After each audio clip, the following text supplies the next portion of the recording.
મિત્રો, આજે અમદાવાદ વિકાસની હરણફાળ ભરતું હોય તેવા સમયની અંદર જે ઝૂંપડપટ્ટીની અંદર સ્લમ રીડેવલપમેન્ટ યોજના અંતર્ગત મકાનો બનાવવામાં આવ્યા, જેમાં રામાપીરનો ટેકરો સેક્ટર 3 આજે આ વિડીયોમાં તમે જોઈ શકો છો કે ત્યાંની બહેનોને આજે નર્મદાના પાણીની વ્યવસ્થાના અભાવે તે લોકોને ક્યાં ક્યાં દૂર દૂર સુધી પાણી ભરવા જવું પડે છે।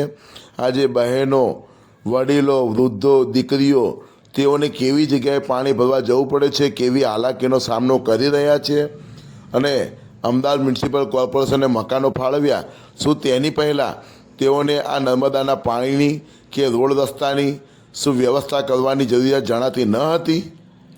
આ બાબતમાં આવો જઈએ આપણે અમદાવાદ મ્યુનિસિપલ કોર્પોરેશન ખાતે। આજે આ બહેનો જે ચાલી પણ નથી શકતા તે કેવી પરિસ્થિતિની અંદર અમદાવાદ મ્યુનિસિપલ કોર્પોરેશન ખાતે ધક્કા ખાય છે, આજે આપણે રજૂઆત લઈને જઈએ છીએ। પાણી આપો, પાણી આપો, રામાપીર ટેકરાને પ્રાથમિક સુવિધા આપો।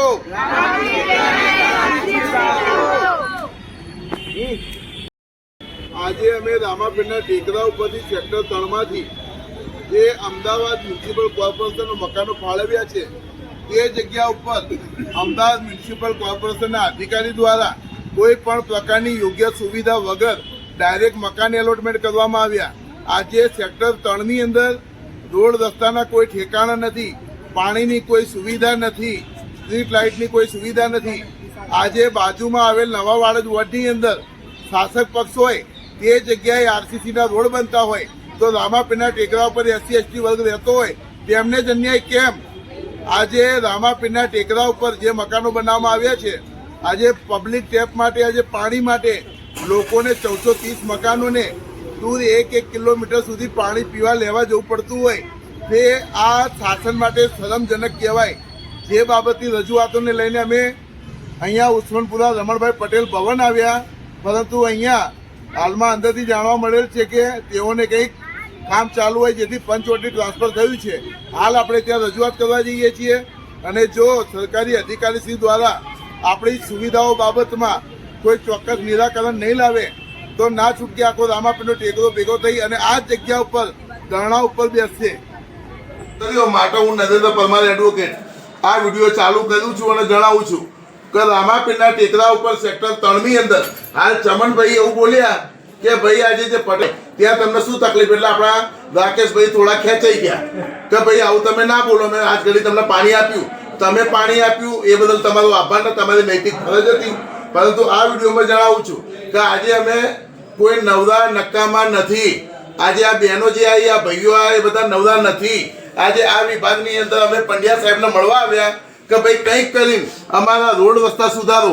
સેક્ટર 1ની અંદર જ્યાં અન્ય કોમિટી રહેતી હોય ત્યાં આગળ તમને બધી સુવિધાઓ આપી અને સેક્ટર 3ની અંદર કંઈ નહીં, નવા વાડજની અંદર જ્યાં ભાજપનું શાસન ચાલે ત્યાં ગાડી તમે ગાડી આરસીસીના ચોખ્ખા રોડ આપ્યા અને રામાપીરના ટેકરા ઉપર વ્યવસ્થિત કાળા ડામરનો એક ટુકડો આપ્યો નથી। આ તમારો ભેદભાવ નહીં તો શું કહેવાય? અમે અહીંયા કોઈ લડઝગડ કરવા આવ્યા નથી। આ અધિકારીઓને આ વિડીયો મારફતે વિનંતી કરીએ છીએ કે દિન 7ની અંદર અમારી પ્રશ્નનું નિરાકરણ આવે તો બરાબર, ના આવે તો અમે લીગલી કાયદેસર પરમિશન લઈને અને અહીંયા આવવાની ફરજ પડશે અને જે કંઈ પણ બને એની સઘળી જવાબદારી તમારા અધિકારીઓની રહેશે। કારણ કે અમે પાણી માગીએ છીએ, અમે કોઈ દારૂ નહીં માગતા કે પીવાનું પાણી અમને આલો, પબ્લિક ટેપ આપો, ત્યાં અમને રોડ રસ્તા સારા આપો, એટલે આટલું અમને સુવિધા પ્રોવાઈડ કરો એટલી વિનંતી કરીએ છીએ। મારું નામ સહિતાબેન છે, હું રામાપીરના ટેકરથી 77 સાલની રહું છું, પણ એમ પાણીની જે અમારે પાણી આવતું નથી, અમે પાણી નથી આવ્યા, અમને કોઈ સારું સંશોધન આવી નથી, પણ એમને પાણીનું જળવામાં બહુ ઈચ્છા છે। અમારા છોકરો પાણીને વગરનો તરસે મળો, પાણી નવડાવવા ધોવડાવવા માટે અમારે પાણી મળતું નથી, અમે શું કરીએ? અમને કોઈ સુવિધા મળતી નથી। બહાર ફરવા જઈએ તો ગુંડા પરેશાન કરે અમારી દીકરીને। નાના બાળકો હોય 70 સાલના કોઈ દાડો વખો નહીં પડ્યો ઝુંપડપટ્ટીમાં, અને અત્યારે બંગલા બનાવીને અમને હેરાન કરતી પાણીની ઝુંપડપટ્ટી એ સારું હતું, સવારે આવતું હતું પાણી 2 ટાઈમ, પીવાનું પાણી નહીં આવતું, પીવાનું નાના છોકરા પીવાનું 25 રૂપિયાના કેરબા લે। અત્યારે છોકરા સ્કૂલથી આવીને પાણી ભરવા જ્યાં તારે પાણી ભેગા થાશું અમે સુવિધા કરી આપીએ એટલે કદાચ વધારે હેરાન કરવાના અમને ગરીબોને હેરાન કરવાના આપણો પાણીને હેરાન કરે બહુ। અમે મજૂરી માણસ દિવસ પાણી અમારે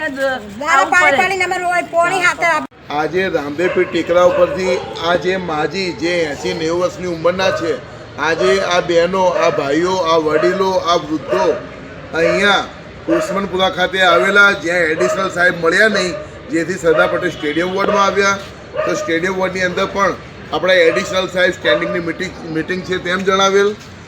મારો પ્રશ્ન એક જ છે, સરકારને એક જ આ વિડીયો મારફતે રજૂઆત કરું છું કે ઝૂંપડપટ્ટી હતી ત્યારે પાણીની, ગટરની તમામ સુવિધાઓ હતી. આજે તમે વિકાસની મોટી મોટી વાતો કરો છો, તો વિકાસના નામે આજે પાણી માટે આ લોકોને વલખા મારવાનો સમય આવ્યો. આજે બાજુમાં જે શાસક પક્ષ હોય તેવી જગ્યા ઉપર રોડની સુવિધાઓ મળતી હોય, તો આજે રામાપીરના ટેકરામાં તમને શું તકલીફ છે? રામાપીરના ટેકરા ઉપરનો તમે રોડ રસ્તા દેખો, ત્યાં રાત્રિના સમયે બહેન દીકરીઓ કે કોઈ યુવાન બહાર નીકળતો હોય તો પણ અંધારું એટલું છે કે બહાર ના નીકળી શકે. રોડ રસ્તાના કોઈ ઠેકાણા નથી. પાણીના પીવા માટે પણ લોકો વલખા મારે છે, કારણ કે જે બોરનું પાણી આવે છે તે પીવા લાયક નથી તેવું સ્થાનિક લોકો કહે છે. અને તે સિવાય આજે મ્યુનિસિપાલિટીમાં અમે અગાઉ પણ રજૂઆત કરેલી કે અમને બ્લોક વાઇઝ વધારે નહીં, પરંતુ માત્ર બે અલગથી ચકલી આપો, પબ્લિક ટેપ આપો, જેથી અમે નર્મદાનું પાણી પી શકીએ. આજે પાણી માટે આ બહેનો આટલા હેરાન પરેશાન થયા માટે અહીંયા આવ્યા છીએ.